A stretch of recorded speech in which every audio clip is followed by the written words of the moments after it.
श्रद्धा से ज्ञान, नम्रता से मान और योग्यता से स्थान मिलता है, और ये तीनों मिल जाएं तो व्यक्ति को हर जगह सम्मान मिलता है। आप सभी को राजेश कुमार का नमस्कार। दोस्तों, आज का सुविचार हमें भेजा है सुकृति हंस जी ने गुजरात से।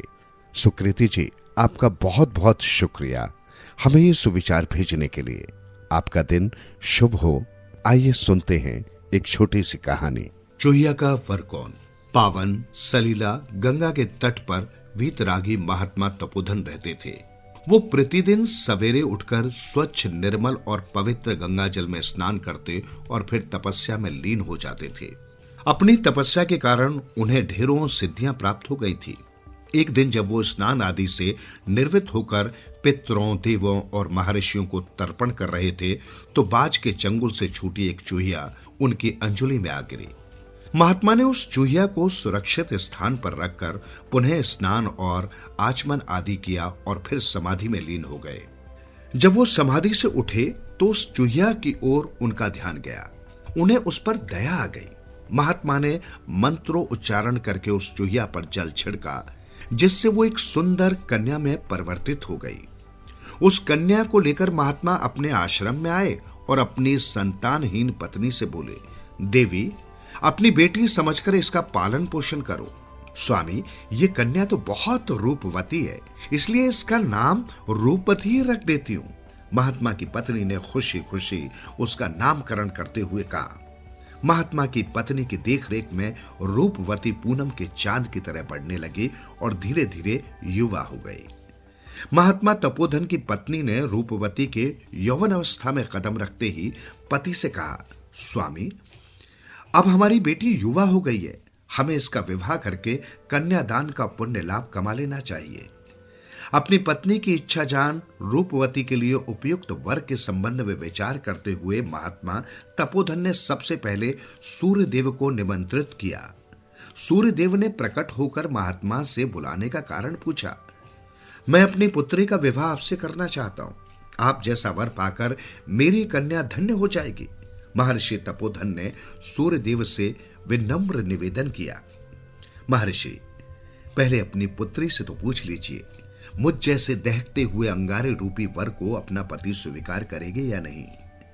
महर्षि तपोधन ने रूपवती को बुलाकर पूछा, बेटी, हम सूर्यदेव से तुम्हारा विवाह करना चाहते हैं, क्या तुम्हें स्वीकार है? नहीं, क्योंकि ये ज्वालामुखी के समान दहकते हैं, रूपवती ने इनकार करते हुए कहा। रूपवती का उत्तर सुन महर्षि तपोधन ने सूर्यदेव से अन्य कोई उत्कृष्ट वर बताने को अनुरोध किया तो सूर्यदेव ने कहा, महर्षि, मुझसे भी उत्कृष्ट वर मेघ है। वो मुझे इस प्रकार ढकने की क्षमता रखता है कि मैं पूर्णतः अदृश्य हो जाता हूं। वो जल पूर्ण होने के कारण शीतल भी है। महर्षि तपोधन ने सूर्यदेव से विदा करके मेघ को आमंत्रित किया। मेघ ने उपस्थित होकर पूछा, मुनि श्रेष्ठ, आपने मुझे कैसे अपनी कन्या के लिए उपयुक्त वर मान लिया?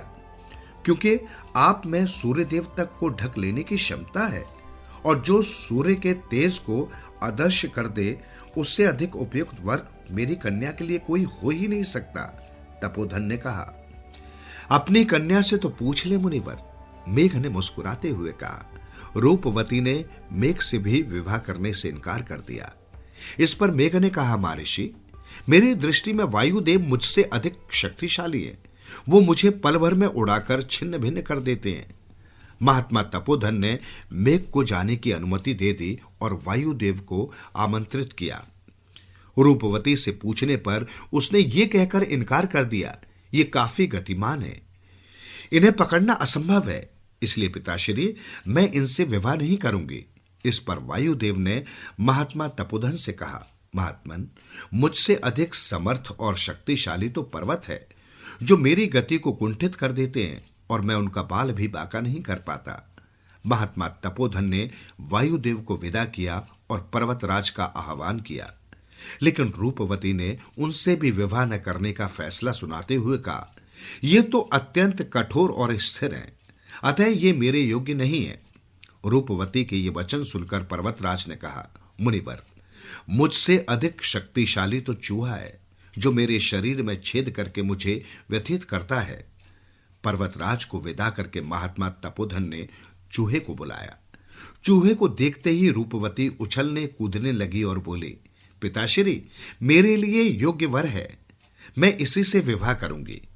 पुत्री मोह में महात्मा तपोधन ये भूल गए थे कि उन्होंने रूपवती को चूहिया से मनुष्य बनाया था।